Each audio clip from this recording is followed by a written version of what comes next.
أعوذ بالله من الشيطان الرجيم. بسم الله الرحمن الرحيم. عما يتساءلون عن النبأ العظيم الذي هم فيه مختلفون. كلا سيعلمون ثم كلا سيعلمون.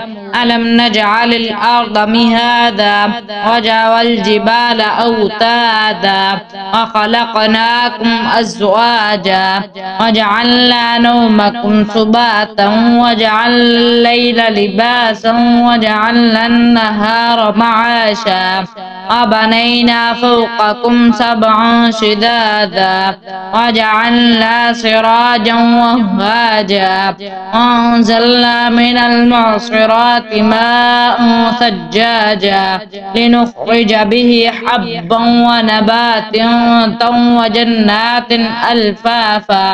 إن يوم الفصل كان ميقاتا يوم ينفخ في الصور فتأتون أفواجا وفتحت السماء فكانت أبوابا وسيرت الجبال فكانت سرابا.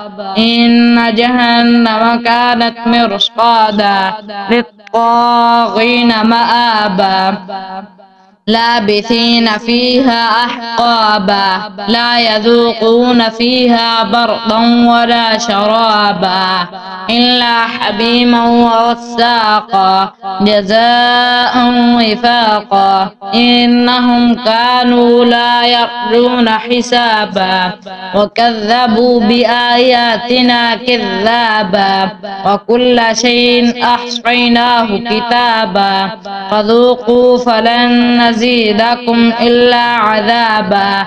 إن للمتقين مفازا حدائق وأعنابا وكواعب أترابا وكأسا دهاقا لا يسمعون فيها لغوا ولا كذابا جزاء من ربك عطاء حسابا. رب السماوات والأرض وما بينهما عند الرحمن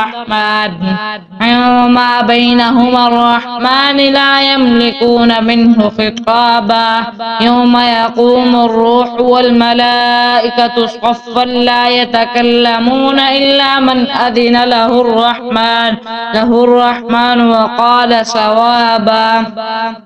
ذلك اليوم الحق فمن شاء اتخذ إلى ربه مآبا.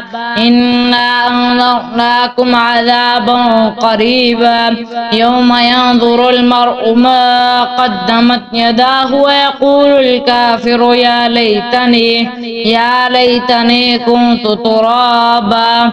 صدق الله العظيم.